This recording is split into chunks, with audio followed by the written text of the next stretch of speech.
Bună, dragii mei, și bine ați venit la Miha în bucătărie. Astăzi, pentru dumneavoastră, o să vă arăt cea mai bună rețetă de post. Este o rețetă pe bază de lapte de cocos și totul este vegetal, fără ouă.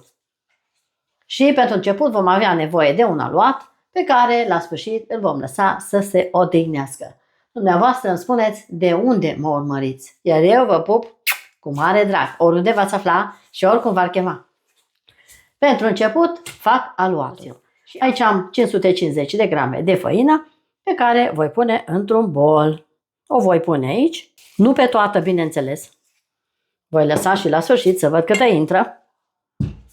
Peste această făină un praf de sare. Dumneavoastră urmăriți-mă de la început și până la sfârșitul acestui film pentru o reușită 100%, exact așa ca a mea. Acum adaug coajă portocală, lămâie. Avem nevoie de puțină aromă. Voi amesteca, miroase așa de bine. O să pun zahărul, 120 de grame de zahăr tos. Acum adaug ulei. Aici am 180 de mililitri de lapte de cocos. Lapte de cocos, vă arăt imediat, așa ceva.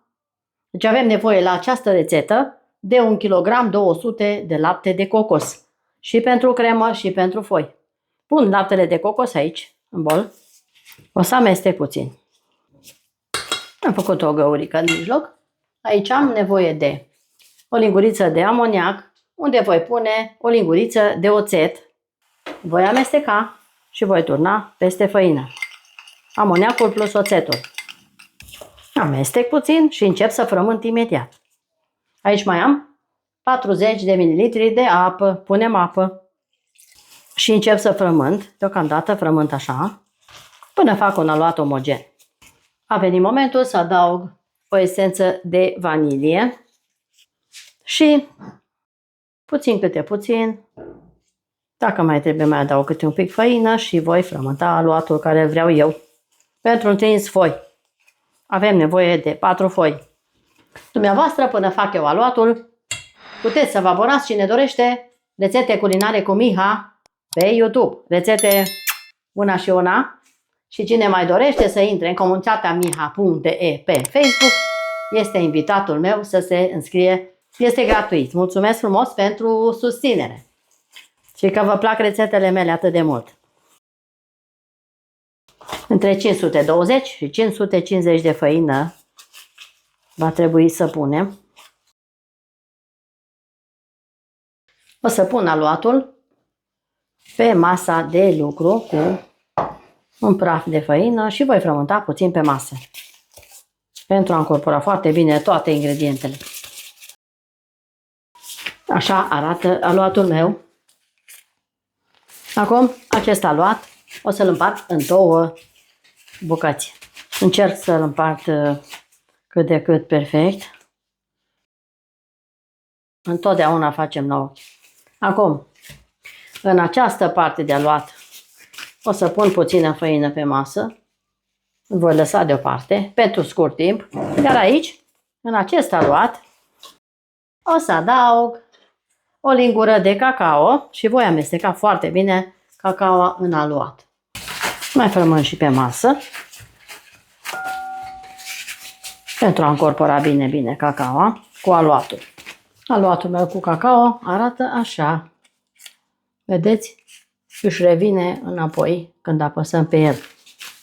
Ceea ce înseamnă că este foarte bun.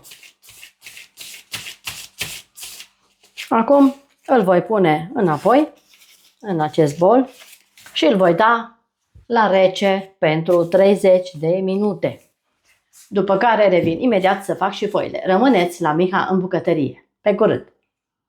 Am aici o oală în care voi pune 3 sferturi din laptele de cocos. Nu-l pun pe tot, pun doar o parte, pentru a se fierbe. Și voi face crema pentru foile mele. Voi adăuga 120 de grame de zahăr tos. Este laptele de cocos. Voi mai pune un plic de zahăr vanilat, un praf de sare și voi lăsa totul să fiarbă amestecând. Până atunci prepar făina și cu restul de lapte de cocos. Voi amesteca foarte bine cele două pentru a nu avea cocoloașe. Amestec și voi turna în oală să fiarbă foarte bine o cremă groasă. Nu mai bine se răcește și aluatul meu în frigider. Miroase atât de frumos laptele de cocos. Voi turna compoziția în oală. Acum amestec în continuu pentru a nu avea cocoloașe până se îngroașă bine. La foc mic. Crema mea s-a îngroșat, este aproape gata. Imediat o iau de pe foc. Încă puțin. Trebuie să fie groasă bine. Am obținut o cremă groasă din lapte de cocos, fără nucă de cocos. De data aceasta facem fără. O să iau de pe foc pentru că este gata. A fiert foarte bine. Uitați aici. Este gros. Și este foarte bun. Peste această cremă voi adăuga suc de rodie. Pun direct peste cremă sucul acesta de rodie. Voi incorpora foarte bine și sucul în această cremă. Și aceasta este crema mea pentru astăzi. Cremă din lapte de cocos. O cremă excelentă. Acum voi goli crema aceasta într-un bol curat pentru a se putea răci mai repede. Voi acoperi cu folie alimentară și las la răcit foarte bine. Între timp o să fac foile. Și așa arată crema mea de cocos de astăzi. Acum o acopăr. O să pun folie alimentară direct pe suprafața cremei. Și imediat fac și foile. Rămâneți alături de mine. Am scos aluatul de la rece. S-a răcit exact așa cum îmi trebuie mie. Pe celălalt îl voi pune deoparte. Și o să pun o hârtie de copt pe masă. Puțină făină pe hârtie. Și voi începe să întind aluatul meu într-o foaie lungă cât această foaie de copt. Cuptor încins la 200 de grade pentru a putea coace foile noastre. Eu o să fac o foaie de cacao și o foaie din aceasta și o voi tăia în două direct acum. Acum o voi pune direct pe tavă. O pun în această tavă mare de cuptor. Așa. Și voi aranja marginile. Am aranjat bine foaia pe hârtia de copt. Acum cu un liniar o voi tăia. Așa, am tăiat în două. Acum cu o furculiță o să înțep din loc în loc. Înțep așa de câteva ori pe deasupra. Și o dau la copt și o să vă spun cât a stat la mine în cuptor. Și imediat încep să întind și foaia galbenă. Așa va arăta primul rând de foi. Acum merge la cuptor. Am băgat prima foaie la cuptor. Scot aluatul și întind și foaia galbenă. Tot așa, ajutată de puțină făină pe hârtia de copt. Și întind.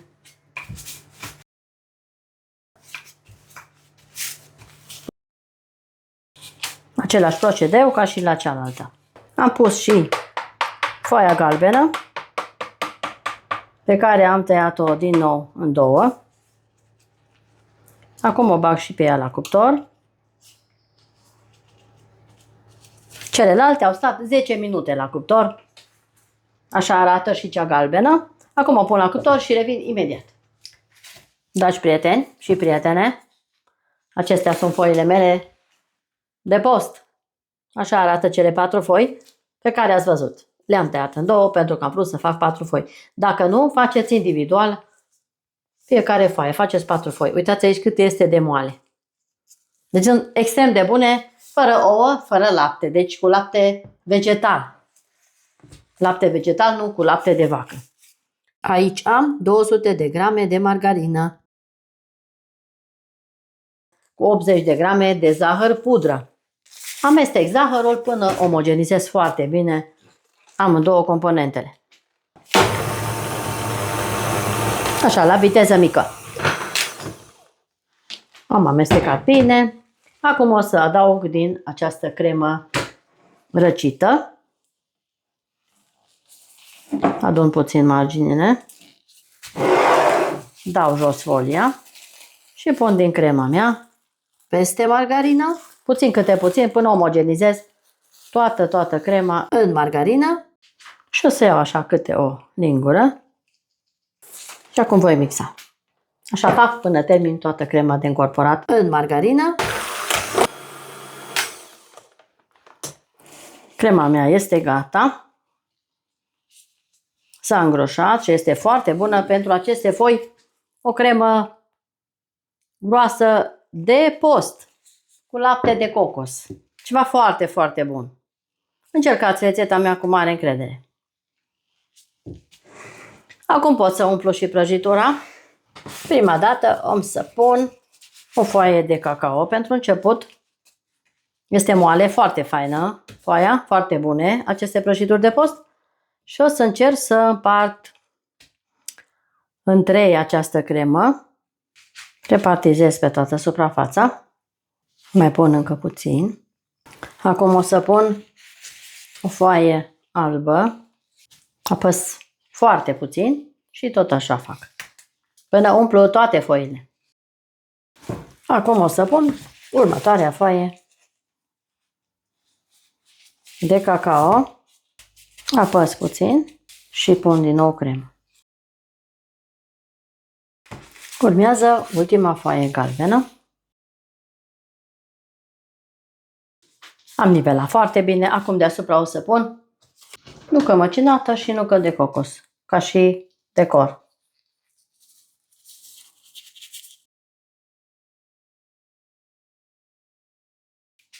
Și merge la rece peste noapte. Și o să revin mâine și cu secțiune. Dragilor, aceasta este prăjitura mea de astăzi. Aceasta este prăjitura mea de post. Martina, așa se cheamă. Așa i-am dat nume, Martina. Până mâine, când ne revedem și cu o secțiune, v-am pupat, rămâneți aproape. Dragii mei, rețeta mea a stat peste noapte la frigider. Și așa arată rețeta mea de post. Martina. Așa i-am dat eu nume. Martina. Este o prăjitură cu dedicație. Uitați aici cât de bine poate să arate această prăjitură de post. Nici nu spui că nu are ouă în compoziție. Și nu are ouă. Nu are ouă, nu are lapte. Deci are lapte de cocos. Lapte vegetal. Este o prăjitură de post pentru cele mai complicate gusturi. Pentru cei mai pretențioși copii. Încercați această minunată rețetă. Dați un like acestui canal, dați o abonare acestui canal, deși sunt foarte multe persoane care deja au probat rețetele mele și nu sunt puține, sunt foarte multe și nu sunt abonați pe canalul meu de YouTube, te rugați să vă abonați pentru a nu pierde niciun fel de rețetă de la mine. Acum să vă arăt și o felie să vedeți cum arată. Uitați aici. Cele 4 foi. 2 de cacao și 2 așa, galbene. Și este excelentă. Se topește în gură. O rețetă de poveste, o rețetă de post. Uitați aici aveți și felii. Încercați rețeta cu mare încredere. Mulțumesc foarte mult că ați stat alături de mine până la finalul acestei super rețete și până data viitoare rămâneți pofticioși. Urmează o rețetă mai bună ca aceasta. V-am pupat! La revedere!